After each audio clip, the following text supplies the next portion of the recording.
Hey, what's good, everybody? Welcome to the Charger Station podcast. It's your girl, Tracy Massey of Living My Empowered Life, baby. I know I left y'all on a cliffhanger, but go ahead. Let's get into it. I'm not even going to do all the regular introduction stuff. If this is your first time here, go back and listen to the first 2 episodes. If you're coming back, hey, welcome. Come on in. Grab your coffee, grab your tea, grab your water, grab your wine, whatever your beverage of choice is. Just grab that thing. Let's get into part 3.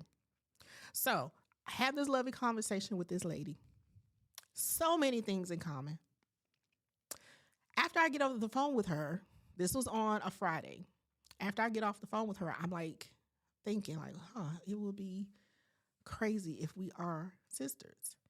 So I go back into the DNA app and I'm looking at our match. And let me tell you what this match says. It's just so weird how they have it labeled because it's confusing for me as a layperson, right? So I look at it and look at the DNA shared, and it says the possible DNA relationships. Under frequency, it says 100%. So this is 100% guaranteed that this lady could be one of these relationships. My grandmother, I knew that wasn't true because we're around the same age. My granddaughter, I knew that wasn't true because I don't have any grandbabies. My half-sister, now that could be. She could have been my aunt or she could have been my niece. Being that she didn't know who her father was and we, X'd out the fact that I'm related to her mother in any kind of way, that half-sister is looking pretty good, isn't it? So I go back to the Facebook group and I say, about this, when we did the top 5, I asked about that very first connection because she, in these particular results, she is the highest DNA match that I have. And so I particularly go back and ask about this DNA match because it was the number 1. And I said, I got off the phone with her. We just had a great conversation. I think she's my cousin. One of the DNA angels comes back like, no, let me ask you this. How many segments of DNA do you share with her? So I say how many segments we have. The DNA angel comes back and says, no, that's your half-sister. Child, I threw my phone. Oh, Lord. I threw my phone. I said, oh, Jesus. Oh, Jesus. I'm having a whole Holy Ghost filled fire baptized fit. Like, oh, wait a minute. I done found a sister. So I immediately text her and say, hey, when you get a chance, please give me a call. I found something. But when you call me, I need you to be sitting down. It's nothing bad, but it's big. She calls me back probably about 2 or 3 hours later. Funny fact, she gave me her burner phone number. I was so tickled by that. So she calls me back and I said, hey, what you doing? And she said, oh, I just went to the store. I'm unloading the car, taking stuff in the house. I said, and I could hear her wrestling with bags and stuff. I said, okay, I need you to stop. I need you to stop for a minute and I need you to sit down. I said, it's not bad, but what I'm about to tell you, I need you to sit down. I say her name and I say, we're half sisters. And she says, I knew it. So it's like we both knew. But we went, we just needed to confirm it. Y'all, when I tell you we had the same eyes, and she showed my picture to her children, and they were like, y'all got the same eyes. Like, the people, like, I showed her picture too. They were like, y'all got the same eyes. Like, we really have the same kind of facial features. And all of the similarities, like how much we have so much in common. It was scary. But we're like settling in the fact that, oh my God, we are half sisters. This was not on my 2024 bingo card. Because what are the chances that 2 women both grew up in the DC area, don't know who our father is, would find each other by a simple DNA match? And y'all, when I tell you, we have just been trying to process this. It has been a wild ride, but I am so thankful that she has accepted me. Mm. I'm so thankful that she has accepted me and I'm not alone on this journey of finding out who I am. And we've both decided that even if we don't find our father or find other siblings, because there are other siblings out there, she actually took a DNA test with another company. And our DNA angels has said that, the more we put our DNA out on these sites, I know it may not be like the safest thing to do, but I'm like, at this point, nothing in this world is safe except loving Jesus. But the more we put our DNA out there, the more matches we can get. So she did a DNA test with another company, and I'm actually waiting on the results. I did a test with that company as well.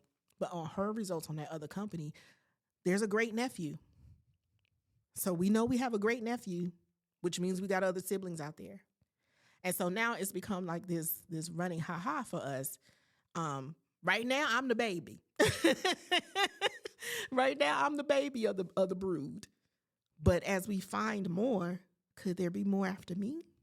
How many are before me? How many are before her?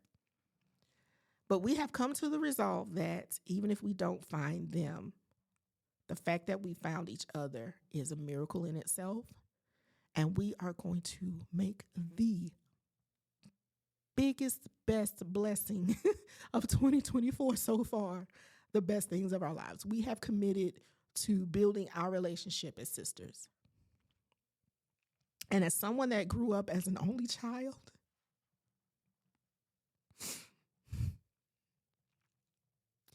being able to say I have a sister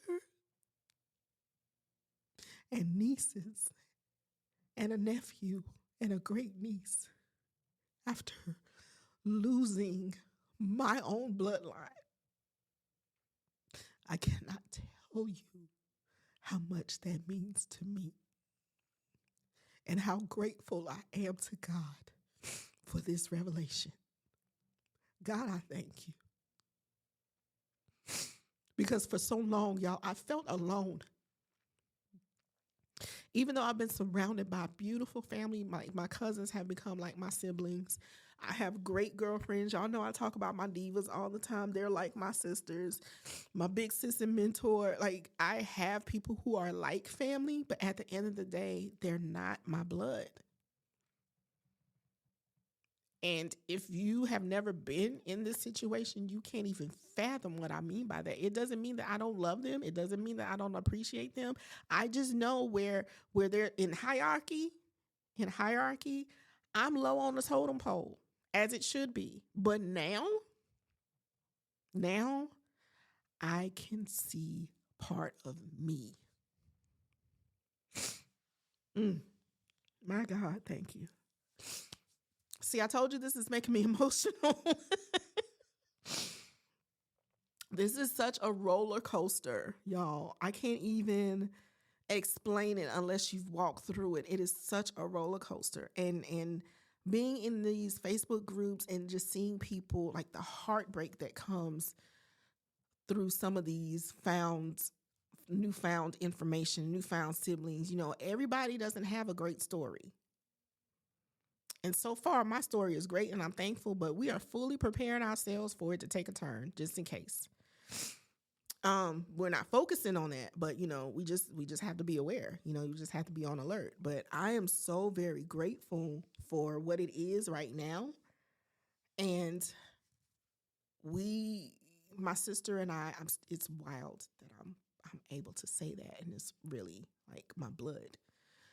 My sister and I, we've talked every single day since we found each other. When the police shootings happened in Charlotte a few weeks ago, well, at the recording of this podcast a few weeks ago, my sister was actually flying out to California for work. When she landed, she saw the news and texted me immediately when she got off the plane for her layover and saw what was happening in Charlotte, just to make sure that I was okay. I'm blown by that, because nobody else Nobody else checked on me. I'm just going to throw that out there. But my sister, who just met me, did. And even, she's been in California at the time of the recording of this podcast. She has been in California. So even when Charlotte got bad storms that came through here, what did she do? In the middle of her work, she called, she texted to make sure I was okay. I can't tell you what that means to me. I can't tell you how that made me feel, because this is the thing that I do for other people. And to have it being reciprocated, it's like, whoa, hold on. I'm still trying to process it. I'm still trying to allow that settling feeling of reciprocated love penetrate my heart, because it's like, yo, it's like I'm living in a prayer, because I prayed for siblings. And so we talk each and every day. We text every day. She loves to travel. I love to travel. She's just amazing. And it's just the things that we have so much in common. Y'all, we got on, we've seen pictures of each other, but we got on FaceTime for the first time a couple weeks ago, and we both looked at it like our eyes got big. We just kind of stared at each other, because the similarities in our faces, we got the same facial structure. It is wild. It is wild. And what's funny, I haven't even told her this, so big sis, if you're listening, I'll probably tell her this today when we talk, but looking at her, I see my dad. The memory of that man that was at the door when I was a kid, looking at her, I see him.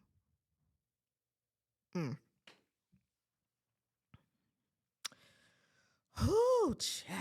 Okay, this is gonna be a short episode, because I really got to go and just process. I just got to process this. So, y'all come back for the next part of this series entitled Branches, and I'm going to share with you a few things. Maybe not all in one episode, because I'm trying not to keep them long, but I'm going to share with you the backlash of finding this information. I'm going to share with you what that's like for us, what that's like for me. I'm going to share with you what it's like to go through the process of finding family. It's just a lot. It's a lot. And this journey I'm thankful for it. It's wild. It's unpredictable. It's exciting. It's scary. It is all the things. All of the things. So, thank you for listening. Thank you for going on this journey with me. Thank you for allowing me to share, because it is therapeutic for me to share it. Don't get me wrong. My therapist heard it first. My therapist heard it first, baby. He got an earful when this first came out. But thank you for listening and allowing me to share. It is very therapeutic. I appreciate you all. So before I head out, you know what I got to do? I got to just remind y'all not only to come back next week, but also remember, most importantly, that God loves you. I love you. And there ain't nothing you can do about it, boo. Boop. See you next time.